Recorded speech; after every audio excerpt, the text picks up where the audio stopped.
Incredible were the Leelas that the Lord performed during the Patha Mandiram days.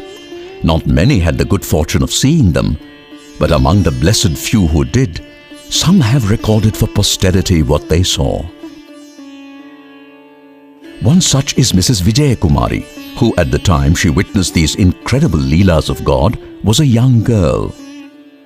Those Leelas made a deep impression on her. And even now, 60 years later, she is able to relive every single one of those precious moments.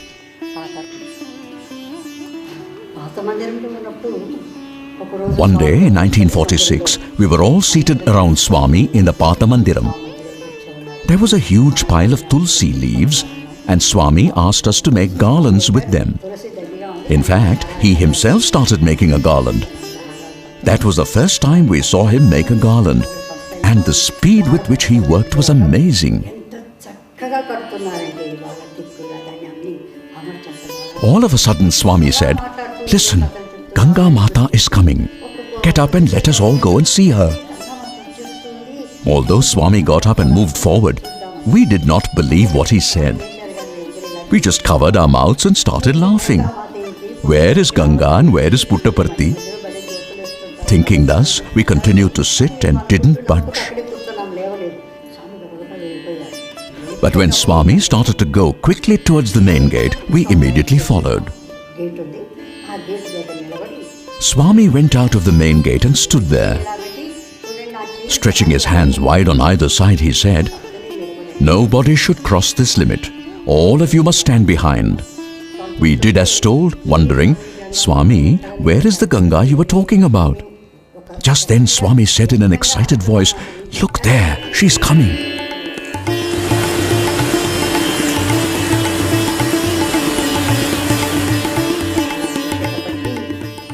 Suddenly we heard the roar of massive waves and saw a huge torrent of water rushing towards us with great speed and tremendous force.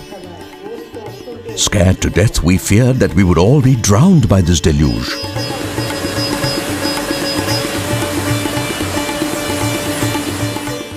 I, along with other children, then caught hold of Swami tightly. Swami told us to remain silent and watch Mother Ganga.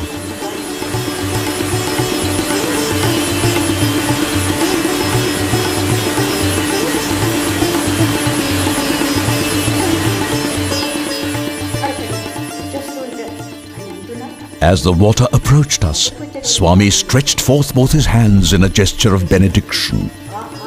And most miraculously, the surging water became calm where we were.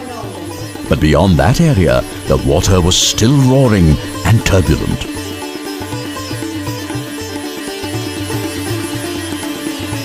Addressing the waves, Swami said, "Ganga, we are very happy that you have come here all the way from Kailash."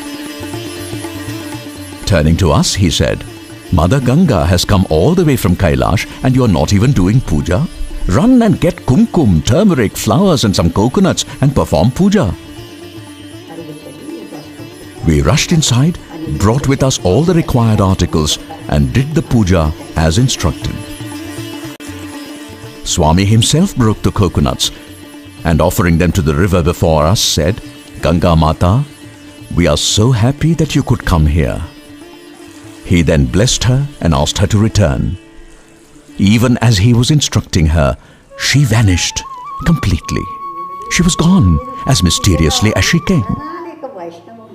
A moment earlier, there was a torrent of water, but now, most amazingly, there was absolutely no sign of even wetness anywhere. We then prayed to Swami to go back inside the mandir. However, Swami continued to stand there and told us to look at his feet. When we did, we found a garland of jasmine flowers around them.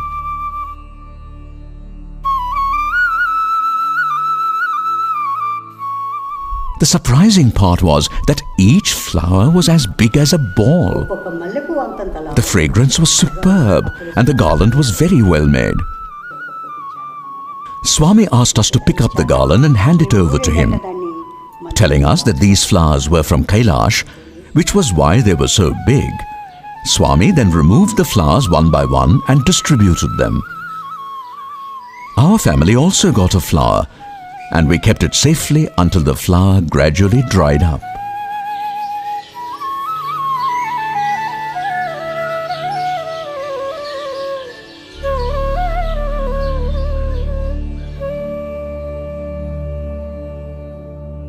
Here is Mrs. Vijay Kumari's description of another truly awe-inspiring Leela that she witnessed during the Patha Mandiram days. One day in 1947, we went with Swami to the Chitravati river. All of a sudden, he disappeared from our midst. We then heard his voice which said, "I am here on the hill, and I am going to now show you all Surya Darshan, the vision of God as Sun." We began to wonder. It is past 6 in the evening and the sun has already set. And now Swami is saying he would show us the sun. That was when we began to laugh. Just then we began to see a pink light behind Swami. Quickly pink turned into red and we began to feel very hot. The heat made us sweat profusely and was unbearable. At the same time, the scene we saw was beautiful, indeed beyond description.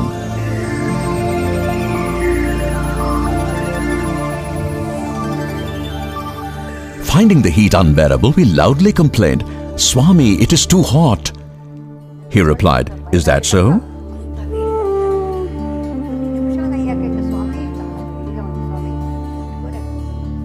And then slowly the heat began to decrease when Swami suddenly announced, "I am now going to show you the moon."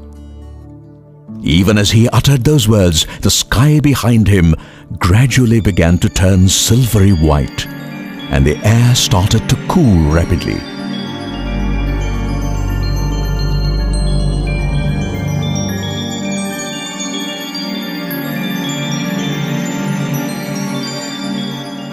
Soon we began to feel very cold and started shivering.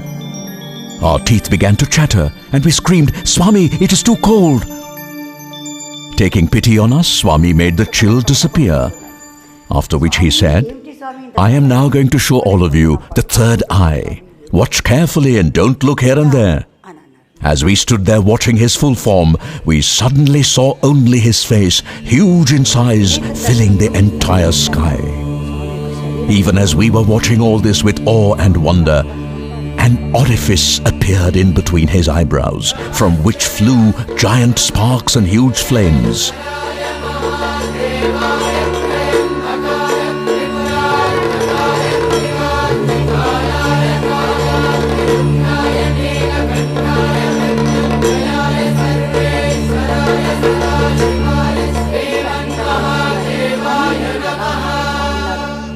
Instead of being lost in this extraordinary spectacle of divine glory, we now became very worried and anxious as we could see only Swami's face. We began to wonder, what has happened to Swami's body? Have the flames harmed Swami? That was the thought uppermost in our minds.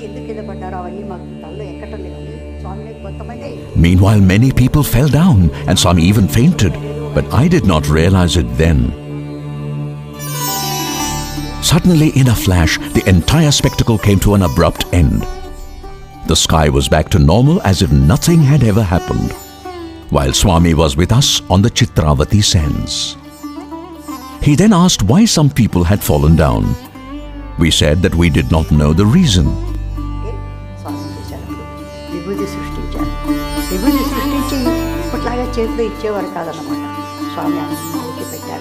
Swami then created sacred ash or vibhuti and applied it to everyone's forehead. Having done that, he said, "Come on, let us return to the mandir." We started walking back, but most of us were quite unsteady and wobbling.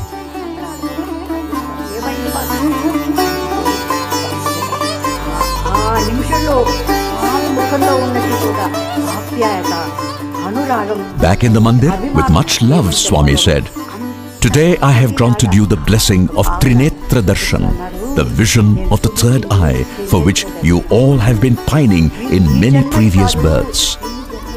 What I have shown you is not even 1,000th of the full glory, and what little I showed made many of you to fall down, unable to bear the power of that sight.